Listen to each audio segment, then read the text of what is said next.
Hello.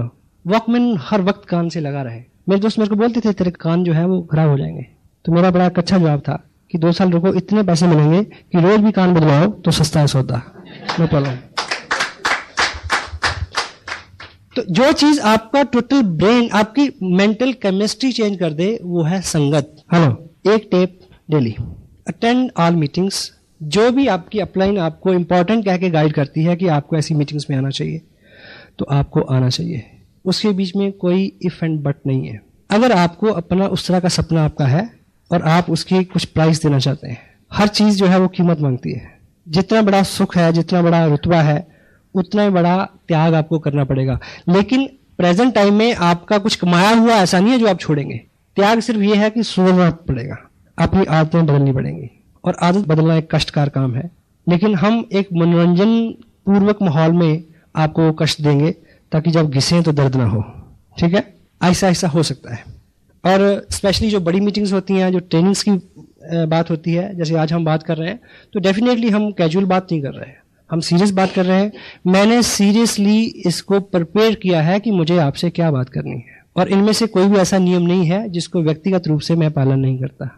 मैं अपनी तारीफ में केवल इतना कह सकता हूं कि इन दिनों मेरा जो रूटीन है वो लगभग 20 घंटे काम करने का है। 4 घंटे सोता हूं मैं। पता क्यों? नींद ही नहीं आती। ऐसा पता क्यों होता है? जब कुछ हो जाता है तो ऐसे होता है। इस दौड़ के पीछे ऐसा कोई थीम नहीं है कि और ज्यादा पैसा बने, बनेगा, बनना उसकी मजबूरी है। सिर्फ ये है कि अब काम किए बिना रह नहीं सकते। काम एक आदत है। मैं अभी एक शख्स से मिला, वो कामयाब आदमी से मिला। जब हम किसी कामयाब आदमी के सामने बैठते हैं, हम उसके साथ इस बिजनेस की बात करते हैं, तो उसको लगता है कि यार ये कहाँ आ गया ये बंदा।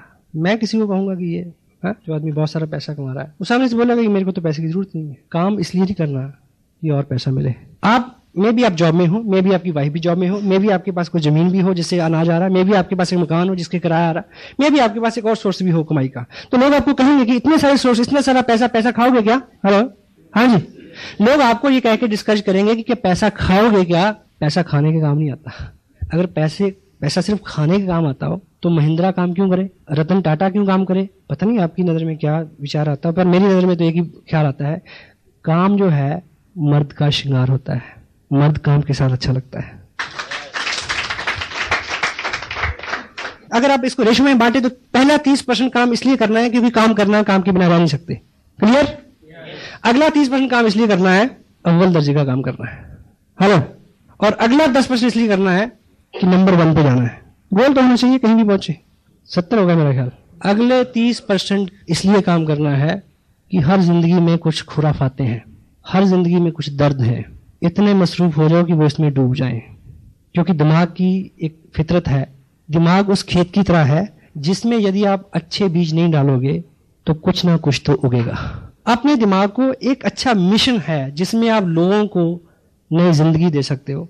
हम लोगों को डिग्निटी ऑफ वर्क सिखाते हैं, हम लोगों को स्नेह प्रेम सिखाते हैं, हम लोगों को काम की आदत डाल रहे हैं, हम नेशन को ऊपर उठाने का संकल्प लिए हुए हैं। तो ऐसे काम में अगर हम अपने को डिबो दें, मस्त हो जाएं, तो बुराई है क्या? ताकि कोई खुराफात तंग ना करे। हेलो। कोई गम ना सताए, जो हो गया सो चला गया। Put your heart. एक स्पिरिचुअल लीडर है, उनकी एक किताब है, नॉर्मन विल्सन पील उनका नाम है। सकारात्मक सोच की शक्ति हमारे सिस्टम में अवेलेबल है। इंग्लिश में उनका टाइटल है the power of positive thinking. उन्होंने एक जगह लिखा कि throw your heart behind the bar, your body will suck to that. ऐसे करो कि जैसे आपने दिल निकाल के दीवार के उस तरफ फेंक दिया तो क्या होगा, बॉडी अपने आप उसकी तरफ खींची चली जाएगी। तो इस तरह से अपने आप को इसमें लगाएं कि आपको अपने चाह के कुछ नहीं करना पड़े। पॉसिबल है? मैं कोई ज्यादा भारी भरकम बात तो नहीं कह रहा, बात सिंपल सी है। मेरा अंदाजे में यहाँ कुछ गलत हो सकता है। Attend all meetings, functions, all mean all. Commitment आपकी अपने से है, क्योंकि इससे आपके सपने जुड़े हुए हैं, इससे आपके ड्रीम्स जुड़े हुए हैं, और इससे बहुत सारे लोगों के ड्रीम्स जुड़े हुए हैं। And 7th one is be a team player. Team की भावना से काम करें। सबके वेलविशर होकर काम करने की जरूरत है। सिर्फ मेरे खेत में बारिश हो नहीं चलेगा, सबके होगी तो आपके होगी। अगर आप ईश्वर से ये प्रार्थना करते हैं कि सिर्फ मेरे खेत में बारिश हो, तो ऐसा हो सकता है कि सबके खेत में हो, आपके ना हो। टीम की भावना और टीम प्लेयर होने के जो कुछ गुण हैं, पहले तो कोर पर्सन जो कमिटेड है सारी इन सब चीजों के लिए, सिस्टम में ढलने के लिए, अपने आप को इस रंग में रंगने के लिए जो तैयार है, वो कोर पर्सन है। टीम प्लेयर कौन है? जो कुछ दायित्व अपने ऊपर लेता है। ये मीटिंग हो रही है, सब लोग डिस्ट्रीब्यूटर हैं, लेकिन इसकी बुकिंग कराने के लिए किसने टाइम निकाला? He is the team player. Sound system किसने अरेंज किया? 2 घंटे पहले किसने चेक किया कि यहां पे कुछ और तो नहीं चल रहा, इस हॉल में सफाई हो गई क्या? इसकी रिस्पॉन्सिबिलिटी लेना और जिम्मेवारी का एक असूल है, ये कभी भी दी नहीं जाती, ली जाती है। बी ए टीम प्लेयर, जिम्मेवारी ले। और 2 खूबियां टीम प्लेयर की क्या होनी चाहिए? First one is accountability. Countable होना यानी किसी को उत्तरदायी निर्धारित करना, अपना बॉस खुद मनोनीत करना। अपलाइन बॉस नहीं है, लेकिन आप उनकी नजर में ऐसे काम करें कि जैसे मैंने उनको पूरी रिपोर्ट देनी है, 1 इंच नीचे 1 इंच ऊपर नहीं चलेगा। काउंटेबिलिटी, जो भी आपके बीच में लेन देन है, वो हिसाब है, व्यवहार है, वो एकदम क्लियर हो। कभी हमारे बीच में प्रोडक्ट को लेके लेन देन हो सकता है, और जो एजुकेशन मटेरियल है, कोई टेप है, कोई बुक्स है, उसको लेके लेन देन हो सकता है। उधार हो गया अपलाइन के साथ, और अपलाइन मीटिंग में बुला रही है, आप इसलिए नहीं आ रहे कि पैसे देने पड़ेंगे। हेलो, बिजनेस भी गया, काम भी गया, काउंटेबल हो जाए। और दूसरा कंसिस्टेंसी, लगातार प्रयास। अभी मैं सुखविंदर जी से बात कर रहा था शाम को। मैं आजकल जिस व्यक्ति को साइन करता हूं अपने ग्रुप में, जिसको मैं तय करता हूं कि अब मुझे इसके साथ काम करना है, तो मैं उनसे अलग से पूछता हूं कि भाई तुमने जिंदगी में पहले क्या किया है एमएलएम में? कोई बात नहीं, हमारे साथ भी रुसवाइयां हैं मेरे माजी की, तुम्हारे साथ भी गुजरी हुई रातों के साए हैं। कि आपने पहले क्या किया है, नो प्रॉब्लम, पर हम मिलकर काम करेंगे। पहले एक कमिटमेंट तुम्हें लेनी पड़ेगी कि ये तुम्हारी आखिरी MLM, मल्टी लेवल मार्केटिंग है, ये तुम्हारा आखिरी प्रोजेक्ट है। अगर तुम्हें मंजूर है तो हम मिलकर काम करते हैं। हेलो, एट ए टाइम आप हिंदू और मुसलमान नहीं हो सकते। एट ए टाइम आप कांग्रेस के सेक्रेटरी, बीजेपी के प्रधान और मुस्लिम लीग के कोषाध्यक्ष नहीं हो सकते, क्योंकि ये आइडियोलॉजी का बिजनेस है। आइडियोलॉजी, लोग आइडियोलॉजी में फेथ करते हैं, और आपको बीइंग लीडर लोगों को अपने आइडियल को फॉलो कराना है कि मैं ऐसा हूं, मेरे जैसे हैं वो मेरे साथ आए। हेलो, पहले हमें एक अपने आप को स्वरूप देना है इन 8 शिकंजों में अपने आप को कस के, कि भी मैं ऐसा हूं। अब ऐसा जो भी है वो आपकी तरफ आना शुरू हो जाएगा। आपकी कमिटमेंट, लगातार प्रयास। किसी बड़े लीडर की आप पे नजर पड़ेगी, उसमें 3-6 महीने लग जाएंगे। जसविंदर जी को आइडेंटिफाई किया, मेरी इनसे मुलाकात कब हुई? इनकी बिजनेस की मैच्योरिटी 2 महीने की हुई, 3 महीने। आज यहां नहीं आते, शायद और 4 महीने निकल जाते। अब मैं इनके साथ टाइम लगाने के लिए तैयार हूं पर्सनली, और मैंने इनसे ये कमिटमेंट ली है। ली या नहीं ली? तारीफ जाने इनके लिए।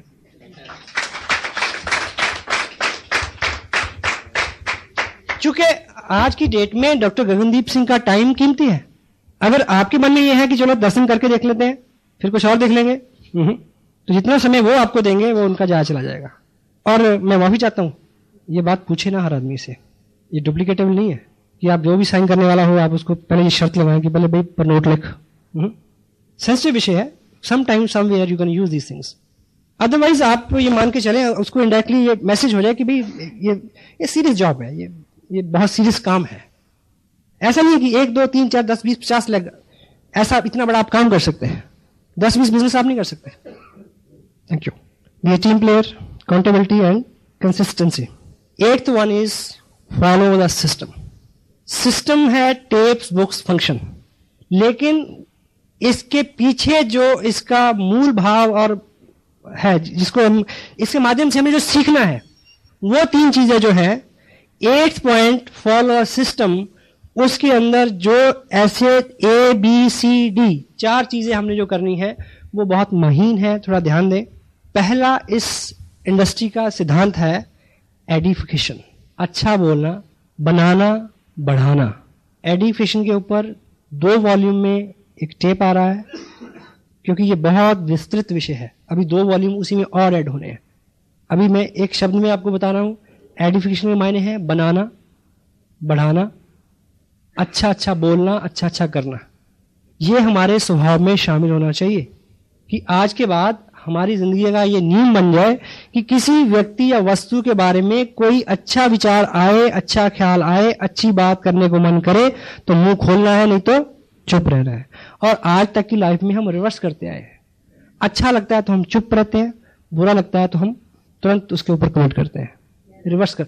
ऐसा करने से आसियम बिजनेस के अलावा आपका व्यक्तिगत जो जीवन है, सामाजिक जीवन है, इवन आपका जो आध्यात्मिक सुख है, उसमें वृद्धि होगी, ये गारंटेड है। Edification. B, counsel upline. कोई भी काम यदि आप कर रहे हैं और वो आपने अपनी अपलाइन से सीखा नहीं है या उनको करते हुए देखा नहीं है, तो उसको अंजाम देने से पहले पूछ लें कि करूं या ना करूं। और पूछने का एक बहुत सिंपल सा तरीका है। कुछ लोग पूछते भी गलत तरीके से, कुछ लोग पूछते नहीं है, बताएंगे हाँ कि जी वहां जी मैंने ऐसा ऐसा कर दिया, ठीक है ना, तो जवाब पता क्या हुआ, हाँ हाँ बहुत अच्छा किया, क्योंकि इधर नियम क्या है, बुरा बोलना ही नहीं है, सिर्फ अच्छा बोलना है। क्योंकि मैं अगर आपको रोकूंगा तो आप नेगेटिव हो जाएंगे उससे।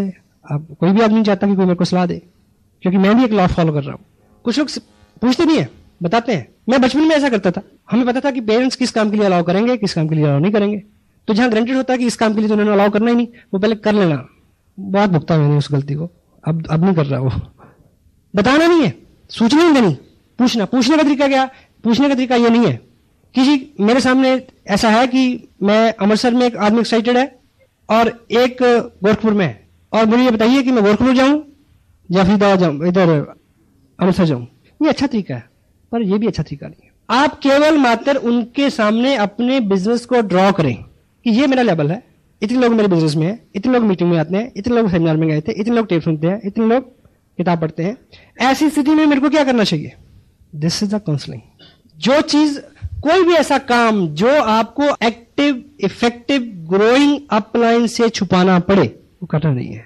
और पूछते वक्त उनको सलाह नहीं देनी कि ये ऐसी सिचुएशन है, ऐसा ऐसा कर लूं, मेरा मन करता है कि इस सिचुएशन में मेरे को क्या करना चाहिए। 1 सेकंड का जवाब कट, यस और नो, लंबी बात ही नहीं होती। अदरवाइज जो चीज बढ़ जाती है, हो चुकी होती है, जब वो नासूर बन के सामने आती है, तो आप अपने नाम को भी खराब करते हैं, अपने काम को भी खराब करते हैं, आपकी अपलाइन का बिजनेस और उनका नाम भी खराब होता है। Counsel upline.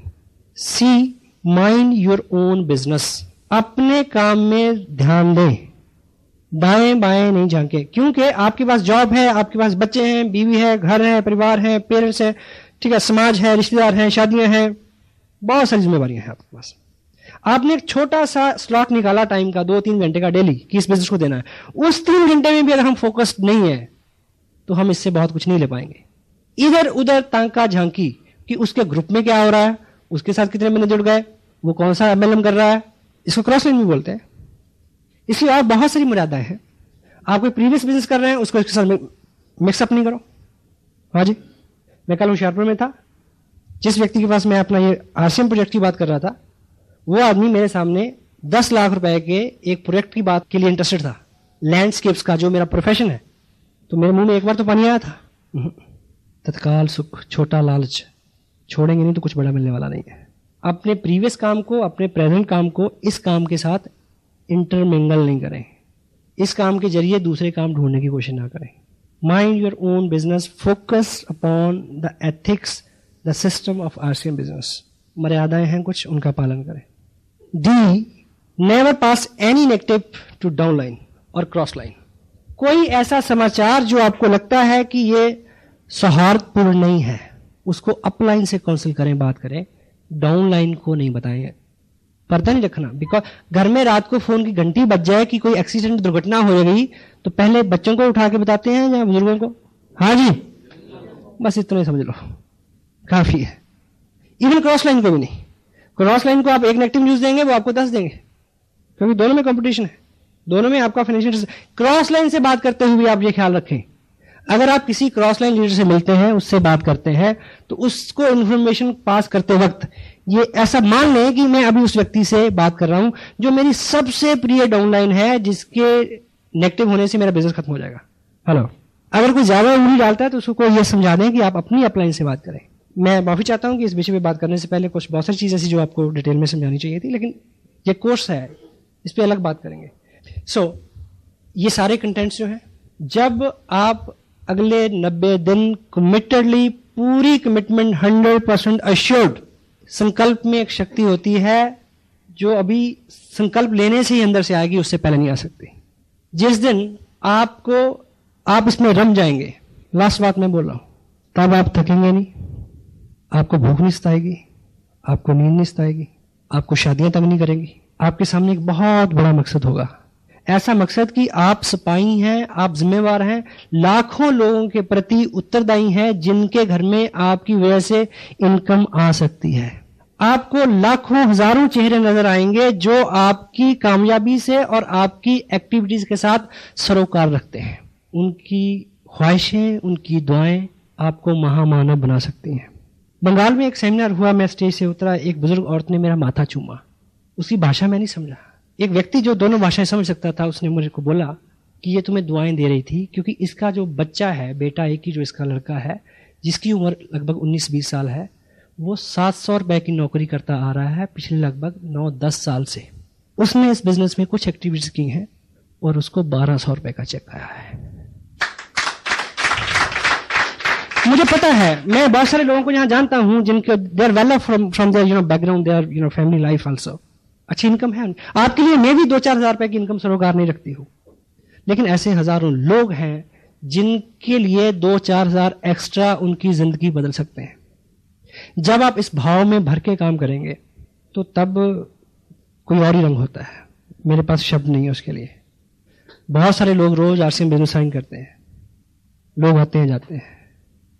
जो लोग कमिटेड होते हैं, जो इसको दिल देते हैं, जिनके साथ मकसद होते हैं, जो ग्रुप में बैठते हैं आके, उनके इर्द गिर्द कामयाबियां बनी जाएंगी। अभी हम एक काफी सुन रहे थे, वारिस शाह दी, हीरा विच जहान दे लख हुसन अते रांझियां दी नहीं थोड़ हीरे। हीरा विच जहान दे लख हुसन, डिस्ट्रीब्यूट बहुत है, ते नहीं रांझियां दी कोई थोड़ हीरे।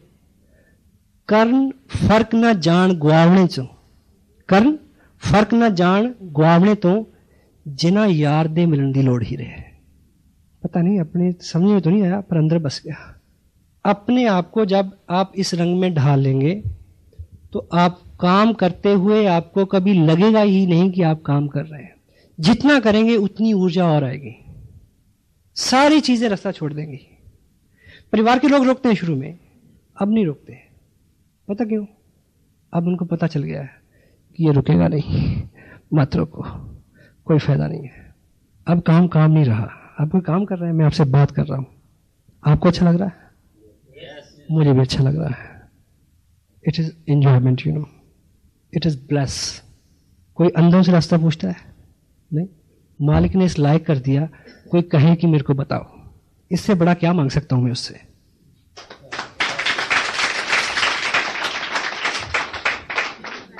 एक कस्बे में एक सर्कस लगी हुई थी, छोटा कस्बा था, बड़ा तंबू था। एक हफ्ते में सभी लोगों ने सर्कस देख ली, तो मैनेजर को लगा कि ये तो फ्लॉप हो गया शो। इतना तो तंबू लगाने उखाड़ने का खर्चा बहुत ज्यादा है। सर्कस चल सकती है अगर इसमें मैं कोई नया आइटम डाल दूं। तो वो इस परेशानी में दाएं बाएं घूम रहा था, तो एक गांव से वो गुजर रहा था, तो उसने गांव से बाहर चौपाल के पेड़ के नीचे एक व्यक्ति को खाना खाते हुए देखा। क्या कर रहा था? खाना खा रहा था। कैसे? 2-1 टोकरे रोटियों के, 2-4 पतीले दाल के, सब्जी के, खीरा टमाटर सलाद की बोरी, और दोनों हाथ से लगा हुआ वो। उसको देख के उसने विचार आया कि अब सर्कस चल गई। क्या सर्कस चल गई? कि इस व्यक्ति को अगर सर्कस में आइटम के तौर पे मैं रख दूं, लोग देखने आएंगे और सर्कस चल जाएगी। उसने उसको पटा लिया, सर्कस में ले आया। उसने पूछा कि भी काम क्या करना पड़ेगा? बोला बस यही करना है। मान गया। वहां सुबह 9 बजे के शो की घंटी बजी।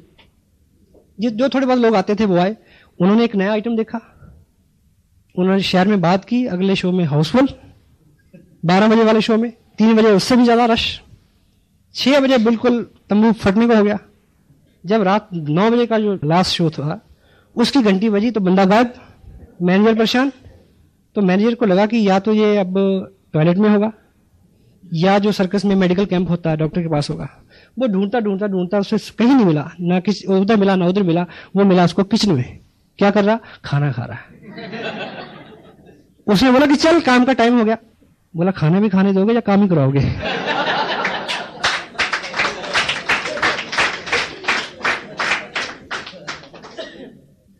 अब मेरा रियल में मन करता है कि मेरे को कोई काम करना चाहिए, क्योंकि ये तो लगता ही नहीं कि कोई काम है। I feel honoured, feel blessed to having such a nice company all of you. और मेरे मन से ये मेरी एक नेक ख्वाहिश है कि आप जो नहीं समझे अभी तक वो कभी ना समझें, पर काम करें। 90 दिन काम करें, 90 डेज का संकल्प लें, 90 डेज दीवाने हो जाएं इसको सीखने के। और बाकी सब मालिक पे छोड़ दें। वो रहीम है, वो सबको देता है और आप उसके पात्र हैं। अभी आपको परिवार का सहयोग चाहिए, लोगों का सहयोग चाहिए, चाहिए या नहीं चाहिए? उस मालिक की कृपा चाहिए, स्थितियां सामान्य हो ये चाहिए, सब चाहिए ना, ताकि आप काम कर सकें। वो केवल एक कारण से हो सकती है कि अगर आपकी कमिटमेंट बहुत पक्की है, आपका इरादा बहुत मजबूत है, आपने किसी ऐसे बाप को मिले, ऐसे किसी फादर को मिले जो अपने जवान लड़के को बोले कि बेटे मैं तेरे लिए शराब खरीद के लाता हूं, तू पी, है ना? मिले किसी से? हाँ जी, नहीं मिले ना? जवाब दे हाँ में, यस और नो? नहीं, पर मैं मिला हूं। कैसे? एक लड़का है, वो शराब पीता है, रोज उसको रिक्शा वाला लाद के लाता है रिक्शा पे। बड़ा मना किया, मानता ही नहीं। कई बार तो मरते मरते बचा, घर वाले परेशान, तो उसके फादर उसको क्या बोलते हैं ऐसे में, बेटे तू घर बैठ के पिया कर, मैं ला दूंगा तेरे लिए, क्योंकि अब पता चल गया कि ये छोड़ेगा नहीं। हेलो, होता कि नहीं होता? एग्जाम्पल थोड़ा नेगेटिव है, मैसेज बहुत पॉजिटिव है इसमें। जब आपके इर्द गिर्द के लोगों को जब पता चल जाएगा, लोग बुरे काम के लिए आप कमिटेड हैं तो झुक जाते हैं, हेलो, तो अच्छे के लिए नहीं झुकेंगे क्या? क्योंकि कोई भी व्यक्ति आपका विरोध वहां तक करता है जहां तक उसको अपने विरोध पे विश्वास है कि मैं इतना करूंगा तो ये रुक जाएगा। हेलो, हाँ जी। ट्रेन का कोई विरोध करता कि मत चल, क्योंकि पता है नहीं रुकेगी। तो आप जब इस पूरे बिजनेस को लेके और आप इस थीम को लेके, इससे मिलने वाली उपलब्धियों को लेके जब पूरी तरह से चार्ज हो जाएंगे, कमिटेड हो जाएंगे, आपका विजन क्लियर होगा और सबको ये खबर होगी कि ये रुकेगा नहीं, तो तब एक ही बात होगी कि भाई जब इसने रुकना ही नहीं है तो इसके साथ लग जाओ ताकि ये जल्दी लौट के आ जाए।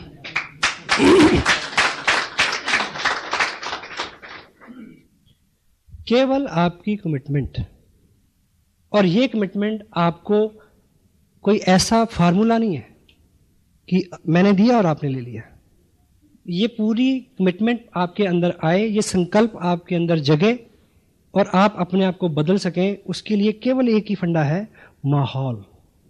और वो माहौल आपको एटलीस्ट 90 डे बहुत कट्टर होके 8 कोर स्टेप्स में जो 8 फंडे, 100% प्रोडक्ट का यूज करना है, मिनिमम 1000 रुपए की मंथली आपकी परचेज होना चाहिए, प्लान दिखाने वाले बने, खुद दिखाएं लोगों को, डेली एक व्यक्ति को दिखाएं।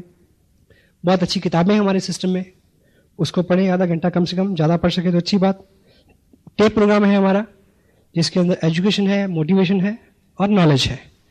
एक टेप डेली सुने, सारी मीटिंग अटेंड करें, सारे बड़े फंक्शंस में जाएं, एक टीम प्लेयर की तरह काम करें, काउंटेबल रहें अपलाइन के साथ, कंपनी के साथ, और कंसिस्टेंसी शो करें, लगातार प्रयास करें, सिस्टम को फॉलो करें जिसमें एजुकेशन है, अपलाइन की सलाह लेना है, अपने बिजनेस पे फोकस रखना है और किसी भी नेगेटिव चीज़ को नीचे नहीं भेजना है। ठीक, इस तरह की ये 8 चीज़ें जो आप अगले 90 दिन तक पूरी कमिटमेंट के साथ अगर इनका पालन करेंगे तो ना केवल आप वैसे हो जाएंगे, आपको अपने लोगों को सिखाना नहीं पड़ेगा कि तुम भी ऐसा करो। क्लियर हो गया? Hello, got it? और इस पूरे सिस्टम के अंदर करना क्या है? कोर बनना है, कोर बनाना है। Be core, teach core. Hello, और कोई काम नहीं है। इन 8 कामों को कमिटेडली करने वाला बनना है और लोगों को बनाना है। लोगों को बनाने का मतलब क्या है? लोगों को भाषण नहीं देना, लोगों के सामने being leader, being a role model काम करना है कि देखो भी मैं तो कर रहा हूं, तुम करो ना करो। हेलो, क्योंकि दुनिया वो नहीं करती जो आप कहते हैं, लोग वो करते हैं जो आप स्वयं करते हैं। हाँ जी, अभी आने वाले टाइम में सिस्टम का ये हिस्सा हो जाएगा कि कोर पर्सन की एक शनाख्त होगी अलग पिन के साथ कि कौन कोर है और कौन कोर नहीं है। कोर मीटिंग्स अलग से हुआ करेंगी। सिस्टम में जितनी बुक्स हैं अगर आपके पास नहीं है और डेली कोई ना कोई किताब प्रोग्रेस में नहीं है तो आप बॉम्बे की तरफ मुंह करके दिल्ली जाने का प्रयास कर रहे हैं।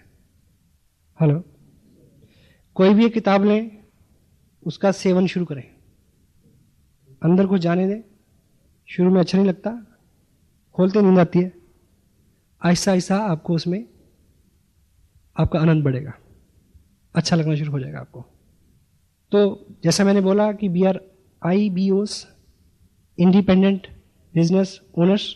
अपने पास कोई दंड का प्रावधान नहीं है हमारे पास। हम किसी भी व्यक्ति को ये नहीं कह सकते कि तुम ये करो वरना, ये नहीं कह सकते। तो हमें स्वयं के ऊपर अपना शासन अनुशासन के साथ लागू करना है, ठीक। और एक चीज आजकल मैं खुद बड़ी महसूस करता हूं। अभी मैंने 2 दिन काम किया बाजपुर और हल्द्वानी के पास। मैंने एक स्पेशल टूर किया वहां का, कार से हम गए, और वो किसी एक मीटिंग के लिए RCM बिजनेस के इतिहास में मेरी सबसे लंबी यात्रा है। क्योंकि जिस लेवल पे मैं अभी काम कर रहा हूं, जहां पे जो लाइफस्टाइल है, जो इनकम है, जो रुतबा है, इस लेवल पे आके ऐसे किसी डीप डाउन में किसी व्यक्ति को पीड़ा समझना कठिन हो जाता है। तो मेरी ये ख्वाहिश है, आप ऐसा ना बने, आपको तरक्की मिले, कामयाबी मिले, पर आराम से ना मिले, ये मैं चाहता हूं। सिर्फ इसलिए कि जब आपके ग्रुप में लोग संघर्ष कर रहे हो, जब आपका लाइफस्टाइल बहुत अच्छा हो लेकिन दूसरों के लिए बड़ी जटिलता हो जो शुरू में होती हैं, तब आप सेंसिटिव हो सकें, क्योंकि आपके अनुभव से वो गुजरी हुई चीज हो, आप समझ सकें। एक दृष्टांत के साथ मैं अपनी बात समाप्त करूंगा। एक राजा थे, उनका एक बेटा था जिसको राजा बनना था। कुछ देर बाद इस लायक हो गया था वो, लेकिन उनको उसका राज्याभिषेक हो उससे पहले उसको 1 साल के लिए किसी ट्रेनिंग में भेजा गया, किसी एजुकेशन सिस्टम में भेजा गया। पुराने ज़माने में जैसे गुरुकुल में शिक्षा होती थी, तो तब उस वक्त के कोई बहुत काबिल वली अल्लाह, कोई फकीर रहे होंगे जिनके पास उन्होंने 1 साल के लिए अपने बेटे को सुपुर्द किया उनके। समझ रहे हैं मैं क्या बोल रहा हूँ? तो डेट फिक्स हो गई, वो फकीर उनको ले गया, राजकुमार को। तो 1 साल पूरा हो गया। जब उसके आने का दिन तय था, 1 साल जिस दिन पूरा होना था, और अगले दिन उसका राज्याभिषेक था, राजा बनना था उसने। तो राजा ने उसके स्वागत के लिए सब कुछ इंतजाम किए, अपने दरबारियों को, सहयोगियों को, मंत्रियों को, प्रजा को, सबको बुलाया कि आज मेरा बेटा अपनी तालीम पूरी करके आ रहा है, एजुकेशन पूरी करके आ रहा है, अगले दिन उसको राजा बनना है। तो उसके आने का वक्त हुआ, तो दरबार में जैसे ही उसके बेटे ने एंट्री की फकीर साथ, तो सारा मंजर बदल गया। राजा उस अपने बेटे का हुलिया देख के एकदम आपे से बाहर हो गया, आग बबूला हो गया। वो चीथड़ों में लिपटा हुआ था, जिस्म पे मैल, फकीर वो साथ, और अपना बिस्तरा बांध के उस फकीर ने उस राजकुमार के सर पे रखा हुआ था। तो राजा चिल्लाया कि ये क्या मजाक है, तुम्हें मैं फांसी लगा दूंगा। फकीर ने बोला चुप, अभी 11 नहीं बजे, 1 साल पूरा नहीं हुआ अभी, हेलो, अभी इसकी शिक्षा का कुछ हिस्सा बाकी है। ये कह के उसने उसी बिस्तर से एक हंटर निकाला, एक कोड़ा निकाला, राजकुमार को नीचे लटाया और ऊपर से कोड़े चलाने शुरू कर दिए। राजा फिर उठा, लेकिन लोगों ने उसको रोका कि इससे पूछो तो सही, ये जो फकीर है ये आम आदमी नहीं है, गुरु है, आखिर कोई कारण होगा इसके पीछे। उससे पूछा गया कि ये क्या है, बोला सिंपल सी बात है, ये इसका आखिरी लेसन था इसका, मैंने सारी ट्रेनिंग दे दी इसको। क्या कि मैंने पूरे 1 साल में इससे वो सब करवाया जिसको राजा बनने के बाद करने का इसको मौका नहीं मिलना है। क्योंकि राजा के जिस्म के ऊपर चीथड़े नहीं होते, राजा के जिस्म के ऊपर मैल नहीं चढ़ता, राजा किसी का बिस्तर नहीं उठाता, और राजा के कभी कोड़े नहीं लगते। कल को ये राजा बने, कल इसके सामने ऐसे लोग होंगे, कल ये किसी से बिस्तर उठाएगा, कल ये किसी को कोड़े लगवाएगा, ताकि आज पूरे साल में हर वो चीज जो कल इसको करने को नहीं मिलनी, इसके अनुभव से गुजर जाए, ताकि जब ये ऐसे काम करे या देखे तो इसको महसूस होता रहे कि जब ऐसा होता है तो कैसा लगता है।